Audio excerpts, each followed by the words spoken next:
Halo, kembali bersama saya di Patromak Bright TV.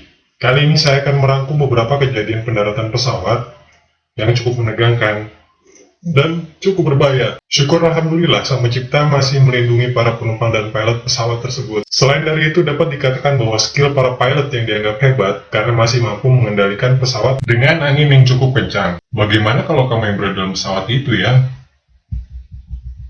Pastinya cukup tegang, bukan? Yuk kita simak cuplikan di video berikut. Semoga bermanfaat ya. Satu hal lagi, upayakan selalu berdoa dalam segala hal apapun, karena kita tidak pernah akan tahu apa yang akan terjadi. Oke, terima kasih sebelumnya.